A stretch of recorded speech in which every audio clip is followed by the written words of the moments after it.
भूतिया पार्क। हरिगंज नाम के गांव में एक बिरजू नाम का आदमी अपने परिवार के साथ रहा करता था। उसके परिवार में उसकी पत्नी शारदा और दो बेटियां रहा करती थी। एक का नाम था सुहानी और दूसरी का नाम था राधा। दोनों बहनें हमेशा एक दूसरे के साथ ही रहा करती थी। स्कूल में भी साथ ही जाया करती थी।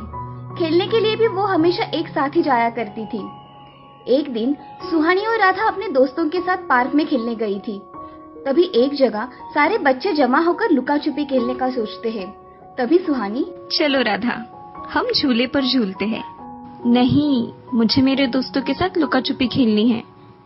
तुम भी खेलो ना। ठीक है, चलो। ऐसा कहकर सुहानी और राधा लुका छुपी खेलने के लिए चली जाती है। तभी सब बच्चे एक जगह जमा हो जाते हैं। अरे, पहले खेलने की बारी किसकी आएगी? चलो सुहानी, तुम ही दे दो पहली बारी। ठीक है, मैं 10 तक गिनूंगी, तब तक तुम सब छुप जाना। हाँ, चलो सब छुप जाते हैं। 1, 2, 3, 4, 5। ऐसा कहकर राजू और उसके सारे दोस्त छुप जाते हैं और सुहानी उन्हें ढूंढने लगती है, लेकिन उसे कोई भी दिखाई नहीं देता। सुहानी पेड़ के पीछे कोई है क्या ये देखने के लिए जाती है, तो उसे वहां से बहुत डरावनी आवाजें आती है। सुहानी फिर से गौर से सुनती है तो वहां से सच में से बहुत ही अजीब सी और डरावनी आवाजें आती है। वो सुन सुहानी बहुत डर जाती है और घबराकर जोर जोर से चिल्लाने लगती है। राधा, राधा, अरे सब कहाँ चले गए? यहाँ आओ, मुझे यहाँ से डरावनी आवाजें सुनाई दे रही हैं। तभी राधा एक पेड़ के पीछे से निकलकर उसके सामने आ जाती है। अरे क्या हुआ सुहानी, तुम इतनी डरी हुई क्यों लग रही हो? कहाँ सुनाई दी आवाजें, बताओ। अभी उस पेड़ के पीछे से सुनाई दे रही थी, यहाँ से। अरे सुहानी, ये तुम्हारा वहम है, यहाँ तो कोई नहीं है। अब कहाँ आ रही है आवाजें? चलो खेलते हैं, मैं सच कह रही हूँ। ठीक है, चलो। ऐसा कहकर राधा उसकी बात टाल देती है और दोनों खेलने के लिए चले जाते हैं। खेल खेलने में सुहानी का मन ही नहीं था, फिर भी राधा के कहने पर उसने खेलना शुरू कर दिया। अब खेल खत्म हो जाने के बाद राधा और सुहानी घर चली जाती है। घर जाते ही खाना खाकर दोनों बहनें सो जाती है। राधा को जल्दी नींद आ जाती है, मगर सुहानी को उस रात नींद ही नहीं आती। वो बेड पर पड़े पड़े सोचने लगती है, मुझे गार्डन में आई हुई आवाजें किसकी थी? बहुत ही डरावनी आवाजें थी वो। ऐसा सोचते ही सुहानी को फिर से वो आवाजें सुनाई देना शुरू हो जाती है। वो उस दिशा की ओर देखती है तो उसे वहाँ एक चुड़ैल दिखाई देती है, जो कि एक लड़की जैसी दिखती थी। वो उसे देखती ही रह जाती है और उसके पास जाकर, तुम कौन हो और मेरे घर में क्या कर रही हो? सुहानी, मैं चुड़ैल हूँ। मुझे लगा तुम मेरे बारे में सोच रही हो, इसीलिए मैं यहाँ आई हूँ। नहीं, मैं क्यों तुम्हारे बारे में सोचूं? मुझे ये डरावनी आवाजें आ रही थी, इसलिए मैं देख रही थी कि ये कहाँ से आ रही है। ये सब आवाजें मैं ही करती हूँ, दूसरों को डराने के लिए। मगर तुम दूसरों को क्यों डराती हो? दूसरों ने तुम्हारा क्या बिगाड़ा है? जब मैं छोटी थी तब मेरे साथ कोई खेलने के लिए नहीं आता था। तब मैं यहाँ आकर अकेले झूला झूला करती थी। फिर एक दिन मुझे एक दोस्त मिल गई। उसका नाम था गौरी। मैं और वो हर रोज खेला करते थे, इसीलिए मुझे उसकी दोस्ती अच्छी लगने लगी। एक दिन मुझे झूला झूलना था तो मैंने गौरी को झूला झूलाने के लिए कहा। उसने मुझे पीछे से झूला झुलाया, मगर मेरी गलती की वजह से मेरा हाथ फिसलकर मैं उस पेड़ के नीचे पत्थर पर जा गिरी और मेरी मौत हो गई। और मैं दोस्त की खोज में इधर उधर भटकती रहती हूँ। इतने दिनों के बाद मुझे तुम मिली हो, जिसने मेरी आवाज सुनी है। क्या तुम मेरे साथ खेलोगी? हाँ, मैं तुम्हारे साथ खेलूंगी, मगर हम दोनों को किसी ने देख लिया तो? सिर्फ तुम मुझे देख सकती हो, बाकी कोई नहीं देख सकता। और ये बात सिर्फ तुम्हारे और मेरे बीच में ही रहेगी। हाँ, तुम मेरी दोस्त हो तो मैं तुम्हारे लिए इतना तो कर ही सकती हूँ। मैं किसी को कुछ नहीं बताऊंगी। ठीक है, अब मैं चलती हूँ। कल तुम्हारे साथ खेलने के लिए आऊंगी। हाँ ठीक है, मैं अब सोने जा रही हूँ। ठीक है। ऐसा कहकर चुड़ैल वहां से चली जाती है और सुहानी सो जाती है। अगले दिन सुबह उठकर सुहानी अपने सारे काम करके पढ़ाई करने बैठ जाती है। तभी चुड़ैल वहां आ जाती है और सुहानी से, अरे अब तुम पढ़ाई कर रही हो? मैं तो तुम्हारे साथ खेलने के लिए आई थी। थोड़ी देर बाद हम खेलने जाएंगे, अब मुझे मेरी पढ़ाई करनी है। अच्छा, तो तुम पहले पढ़ाई कर लो, बाद में हम खेलेंगे। मुझे गणित का उदाहरण समझ में नहीं आ रहा, इसे कैसे सुलझाऊं? ऐसा सोच रही सुहानी को चुड़ैल कहती है, मुझे दिखाओ कौन सा गणित का उदाहरण है, मुझे भी थोड़ा बहुत गणित आता है, दिखाओ।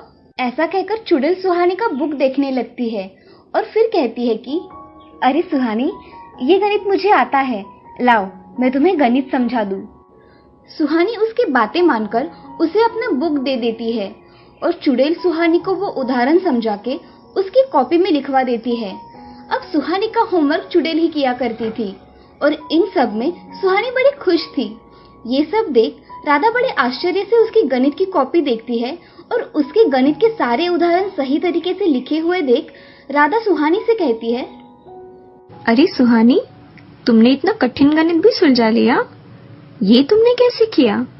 मुझे आता है, इसीलिए मैंने किया। राधा अब मन ही मन में सोचने लगी कि सुहानी को गणित विषय तो कठिन जाता है, फिर भी उसने सब गणित कैसे किए? मुझे कुछ अजीब लग रहा है। ऐसा सोचकर राधा अपने काम में व्यस्त हो जाती है। इधर थोड़ी देर बाद सुहानी की माँ सुहानी को आवाज लगाती है, सुहानी, सुहानी, कहाँ हो? खाना खाने के लिए आओ। सुहानी को उसकी माँ की आवाज सुनाई नहीं देती क्योंकि सुहानी चुड़ैल के साथ गप्पे मार रही थी। तभी सुहानी की माँ शारदा वहां आ जाती है और सुहानी को ऐसे अकेले में बात करते देख उसकी माँ बहुत डर जाती है और सुहानी को फिर से आवाज देती है, सुहानी, अरे तुम्हें मैं कब से आवाज दे रही हूँ, तुम्हें आवाज आ रही है या नहीं? सुहानी माँ की आवाज सुनकर पीछे देखती है और माँ से, हाँ माँ, क्या हुआ है? तुम मुझे आवाज दे रही हो? अरे मैं तुम्हें खाना खाने के लिए बुला रही थी और तुम हो कि तुम्हें आवाज ही नहीं आ रही। हाँ माँ, चलो ना, मुझे बहुत भूख लगी है।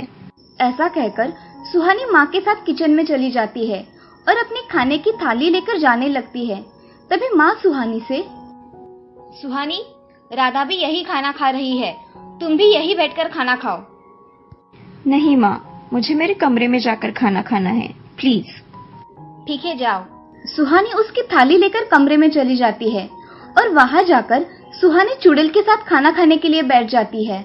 अरे लो, तुम भी खाना खाओ, बहुत स्वादिष्ट खाना बनाती है मेरी माँ। हाँ, दिख तो रहा है खाना बड़ा स्वादिष्ट है, मैं भी इस थाली में खा सकती हूँ? अरे खाओ ना, अब तो तुम मेरी दोस्त हो। ऐसा कहकर सुहानी ने उसकी थाली चुड़ैल के सामने रख दी और दोनों ने उसमें से खाना खाना शुरू किया। अब चुड़ैल सुहानी से, मुझे ये सब्जी बहुत पसंद आई, तुम इसे और लेकर आओ ना। हाँ, मैं अभी लेकर आती हूँ। ऐसा कहकर सुहानी अपने माँ के पास सब्जी लेने चली जाती है और माँ से, माँ मुझे थोड़ी और सब्जी दो ना, बहुत स्वादिष्ट है सब्जी। तुम्हें पसंद आई सब्जी तो और लो ना। ऐसा कहकर शारदा सुहानी को और सब्जी थाली में परोस देती है और उसी के साथ रोटी भी परोस देती है। अब सुहानी सब्जी लेकर उसके कमरे में चली जाती है। तभी चुड़ैल उसके साथ बैठकर खाना खाती है। कुछ काम होने के कारण शारदा सुहानी के कमरे में चली जाती है तो देखती है कि सुहानी किसी के साथ बैठकर खाना खा रही है मगर सामने कोई नहीं है। तभी मन में ही शारदा, ये सुहानी किसके साथ बैठकर खाना खा रही है और बातें भी कर रही है, मुझे कुछ गड़बड़ लग रही है, मुझे बाबा के पास जाकर देखना पड़ेगा। ऐसा कहकर शारदा वहाँ से जल्दी जल्दी निकल जाती है और बाबा के पास जाकर शारदा बाबा से, बाबा मैं बड़ी संकट में फंस गई हूँ, मुझे आप कुछ मार्ग दिखाइए। क्या हुआ है बेटी? मेरी बेटी, मुझे ऐसा लगता है कि वो भूत के साथ रहती है, उसके साथ खाती भी है और बातें भी करती है, मैं क्या करूँ? बाबा ध्यान लगाकर देखते हैं और बोलते हैं, बेटी, तुम्हारे लड़की के साथ एक चुड़ैल रहती है, वो उसके साथ खेलती है और उसी के साथ वहाँ रहती है। बाबा, उस चुड़ैल से मेरी बच्ची की मुक्ति करा दो। इसका एक उपाय है, तुम्हें तुम्हारे घर में हवन करना पड़ेगा। अगर ऐसा हुआ तो वो चुड़ैल मुक्त हो जाएगी और तुम्हारी बेटी भी सुरक्षित रहेगी। बाबा मैं तैयार हूँ, हमारे घर में हवन करने के लिए आप चलिए मेरे साथ। हाँ चलो। ऐसा कहकर बाबा और शारदा उनके घर जाने के लिए निकलते हैं। तभी बाबा उनके साथ होम की सारी सामग्री लेकर चलते हैं और शारदा के घर पहुंचकर होम की सारी तैयारी करते हैं। अब शारदा दोनों बेटियों को आवाज देती है। तभी राधा और सुहानी शारदा के पास आकर खड़ी हो जाती है। शारदा उनसे, मेरी बच्चियों, आज मैंने घर पर होम रखवाया है, तो हम तीनों को यहाँ बैठकर मन लगाकर पूजा करनी है। चलो आओ, यहाँ बैठो। हाँ माँ। ऐसा कहकर दोनों बच्चियां होम के पास बैठ जाती है। बाबा मंत्र पढ़ना शुरू कर देते हैं। तभी चुड़ैल वहाँ आ जाती है और बाबा से, मुझे मेरी दोस्त के साथ रहना है, मुझे छोड़ दो। तुम यहाँ इंसानों के साथ नहीं रह सकती, तुम्हें जाना होगा, तुम्हें मैं मुक्ति दिलाऊंगा। चुड़ैल बहुत डरावनी आवाजें निकालती है और उसकी आवाजें सुन तीनों माँ बेटियां बहुत डर जाती है। तभी बाबा उस पर भस्म डालते हैं और उसे मुक्ति दिला देते हैं। अब चुड़ैल की मुक्ति हो जाती है। ये देख शारदा और लड़कियां बहुत खुश हो जाती है। इस कहानी से हमें ये सीख मिलती है कि हमें हमेशा सही और गलत लोगों की पहचान होनी चाहिए। किसी के बहकावे में आकर किसी से भी बात नहीं करनी चाहिए।